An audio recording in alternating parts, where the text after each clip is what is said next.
Halo semuanya, kembali lagi pada pembahasan Torokat pada chapter 228 season 3. Flashback masa lalu Tromere, dia yang sedang berduduk santai di ruangannya sambil Tromere berpikir. Kemunculan kehidupan harus mengikuti beberapa hukum, tapi hukum apa yang dapat diciptakan makhluk ini?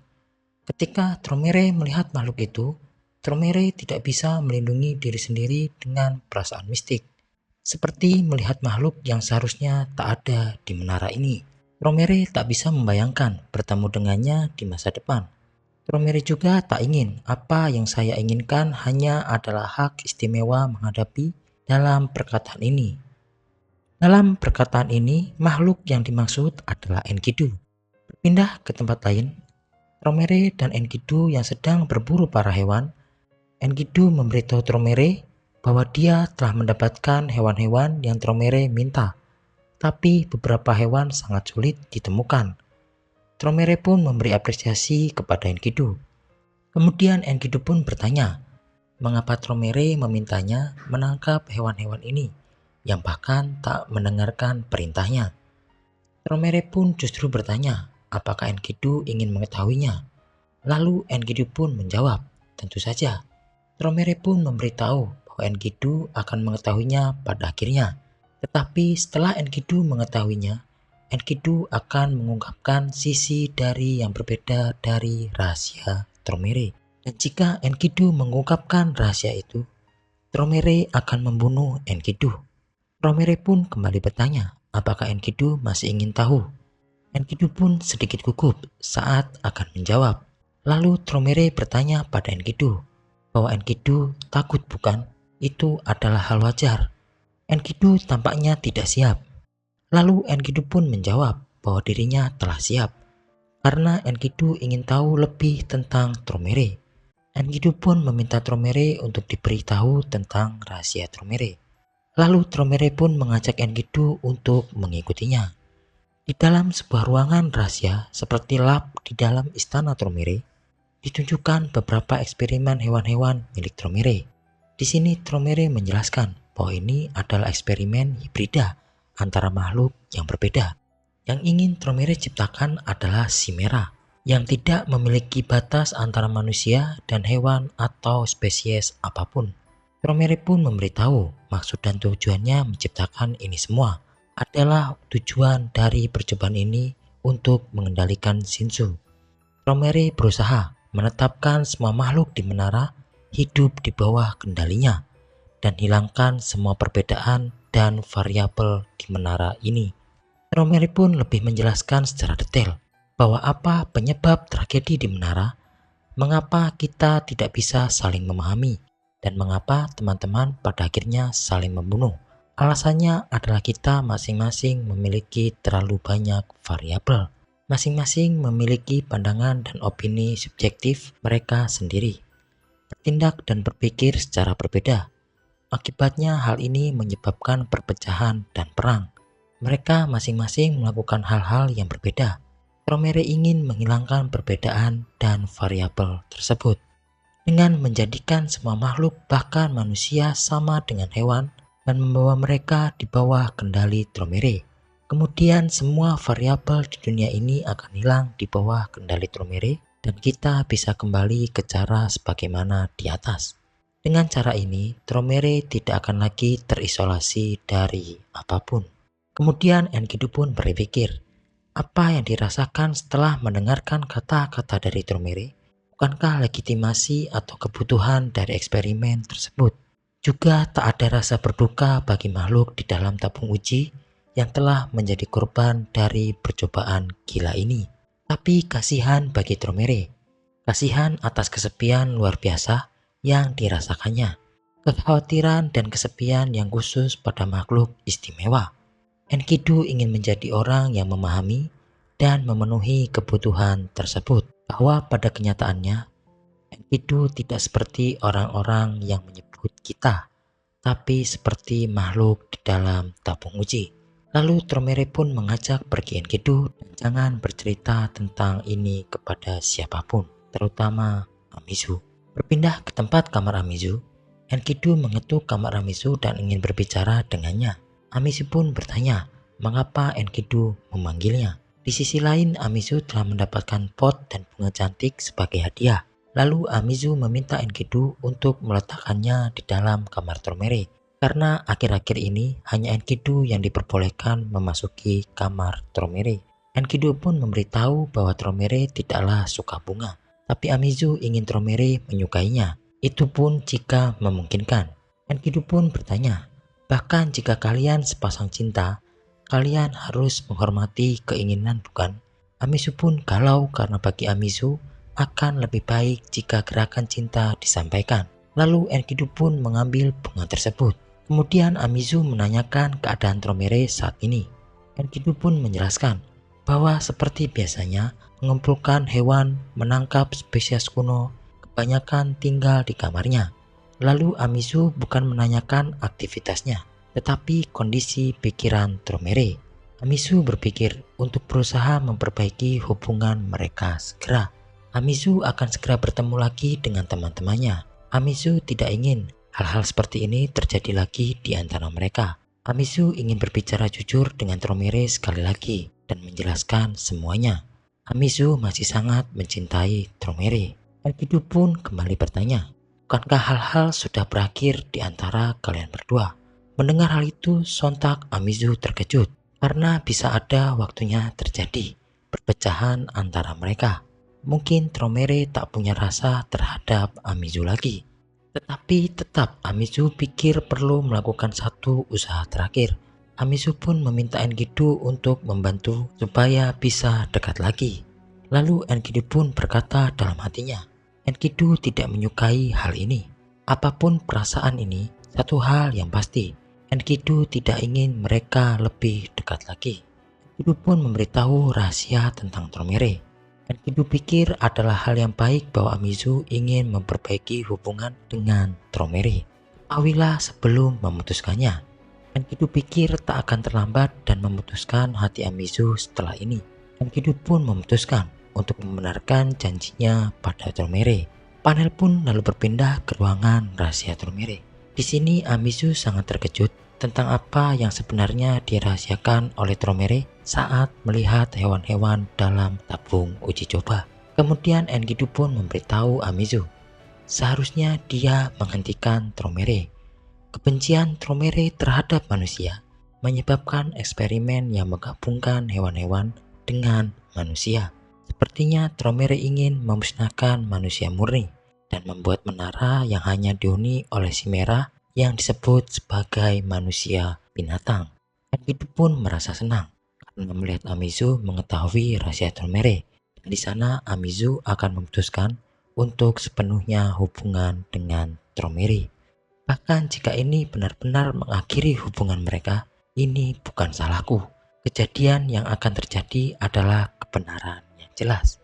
Enkidu pun tidak pernah berbohong pada Amizu tentang ini. Jika ada yang salah, kesepian Tromere lah yang membawanya ke tempat yang sangat berbahaya.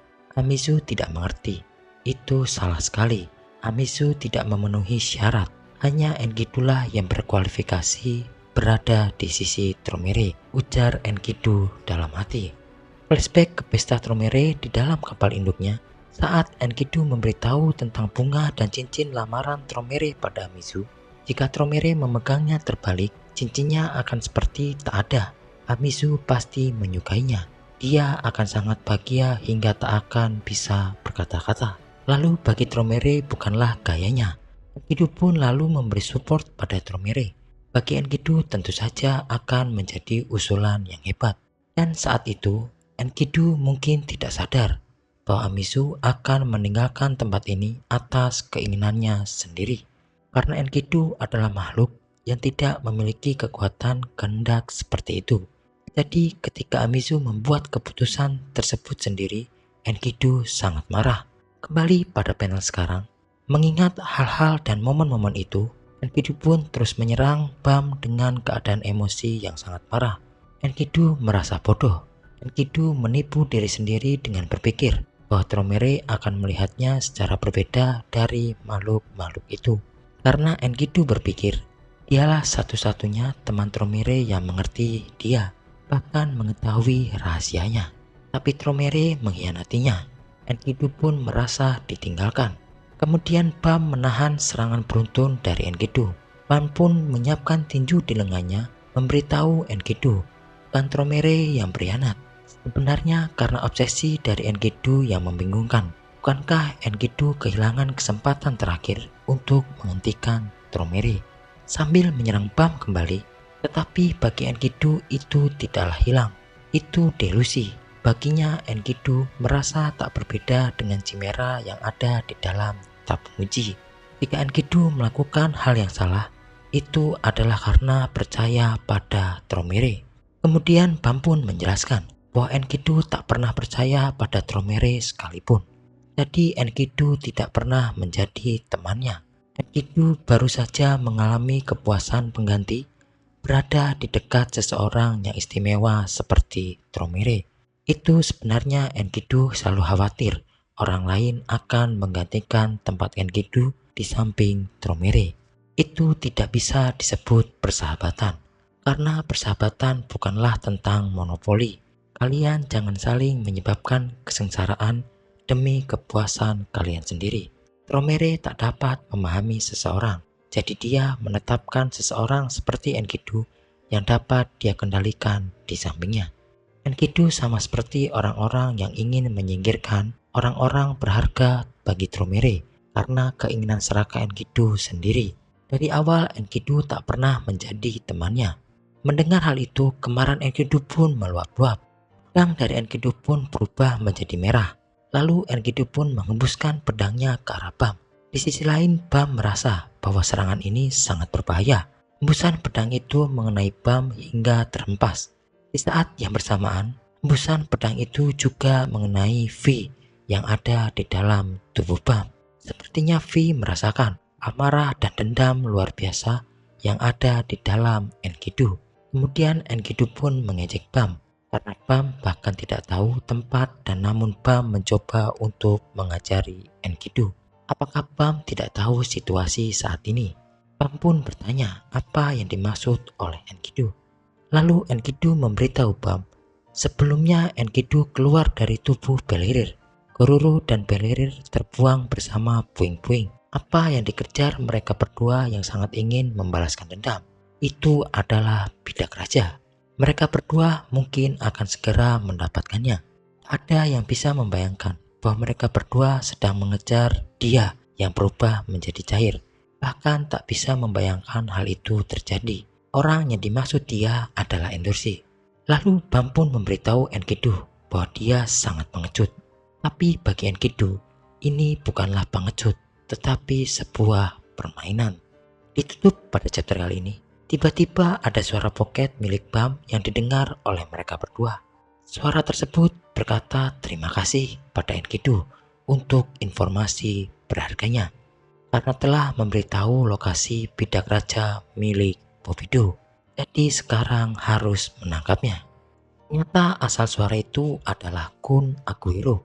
Lalu Bam pun menanyakan kondisi Kun yang sudah sadar.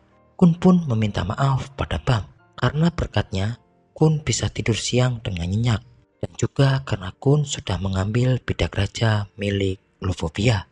Bam pun terkejut Kun memiliki bidak raja Lofobia. Kun pun menjelaskan dia sangat beruntung karena menemukannya ketika sadar. Sontak Enkidu pun terkejut karena mendengar hal itu, karena mereka mempunyai bidak raja keluarga Lofobia. Enkidu pun bertanya, siapa kalian? Kun pun menjelaskan, siapa yang dimaksud kami dasar bodoh? Anda tidak tahu karena Anda tidak memilikinya. Seseorang yang selalu ada untukmu, bahkan ketika mereka tidak mengharapkan balasan apapun. Itu adalah seorang teman. Baiklah, sedikit pembahasan Mimin. Pada chapter ini ternyata memang benar bahwa Enkidulah yang telah mengadu domba antara Amizu dan juga Tromere. Berarti bahwa yang dimaksud oleh Bam pada chapter lalu adalah tentang Tromere dan juga Amizu. Sekarang kita sudah tahu apa tujuan Tromere, adalah menciptakan semua orang berada di bawah kendalinya. Jadi sudah terungkap asal mula dari manusia binatang. Itu adalah ciptaan dari eksperimen Tromere sendiri, menggabungkan antara DNA binatang dengan manusia. Jadi mungkin bisa disimpulkan, Tromere ingin semuanya berada di bawah kendalinya. Berarti termasuk para kepala keluarga dan juga para ranker yang lainnya. Ini mungkin sedikit kompleks, karena apakah mungkin Tromere sanggup melawan para 10 keluarga yang lainnya? Karena masing-masing dari 10 kepala keluarga adalah juga manusia murni. Di sisi lain, pada chapter ini terlihat serangan amarah dan emosi dari dendam Enkidu sedikit mengenai tubuh dari V yang ada di dalam diri Bam. Apakah dari serangan tersebut akan membangunkan V yang ada di dalam diri Bam? Ini sangat menarik, karena perkataan dari V beberapa chapter lalu kepada Bererir bahwa V akan memenuhi bagian yang kurang dari dendam mereka. Ini akan menjadi sebuah plot twist baru atau akan mengungkapkan rahasia-rahasia tentang para petualang agung saat menaiki menara atau insiden setelah mereka berhasil mencapai lantai 134. Baiklah, sekian pembahasan Torokat pada chapter kali ini. Terima kasih dan sampai bertemu di next video. Bye bye.